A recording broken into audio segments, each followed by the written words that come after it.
Coração e vida. Por que uma lesão no coração causa mais depressa a morte do que a de outros órgãos? É a questão 69 de O Livro dos Espíritos.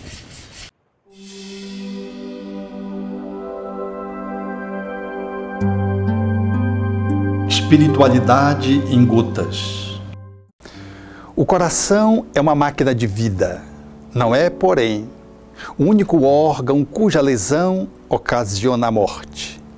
Ele não passa apenas de um dos órgãos essenciais. Foi a resposta que os guias da humanidade ofereceram a essa questão palpitante. Em realidade, a vida representa uma harmonia e um sincronismo de múltiplas peças. A organização orgânica biológica é uma máquina, toda ela de excepcional beleza e divina. Alguns órgãos são absolutamente essenciais. A medicina, aos poucos, vai ao encontro dessa afirmativa dos benfeitores da humanidade, quando vai examinando a vitalidade dos órgãos e quando se define que há morte.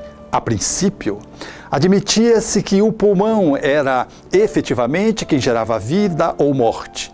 Estabeleceu-se, portanto, o conceito de morte a partir da respiração. Depois evoluiu-se para o coração. O coração parava de bater, determinava-se então que a pessoa estava morta. O conceito, portanto, centrado de morte em cima do coração. Mais tarde pôde-se perceber que depois do coração parar de bater, se voltasse a bater depois de alguns segundos ou minutos, era possível restituir a vida. Deu-se conta então que o cérebro, o encéfalo, determina, portanto, que, se não oxigenado, gera morte. Passou-se então ao conceito de morte encefálica, ou seja, o coração pode bater, se voltar a ser reanimado e o cérebro ainda estiver oxigenado, a vida pulsa e o indivíduo volta a viver. É assim que vamos descobrindo como é que funciona esse corpo. Mas, efetivamente, todo ele é um sincronismo e as peças essenciais não podem faltar. Se falta o pâncreas, o indivíduo morre. Se os rins são subtraídos, a vida não subsiste. Portanto, há uma necessidade de um respeito à economia global, para que o corpo possa se manter vivo.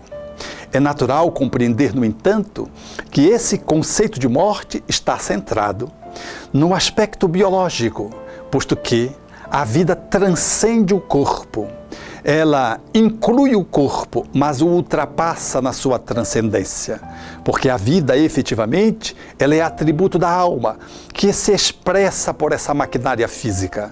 Quando a maquinária fica corrompida, ultrapassada, vencida, desvitalizada, e ela morre com a morte encefálica, eis que a alma, vibrante e pulsante, sai do corpo e continua a viver.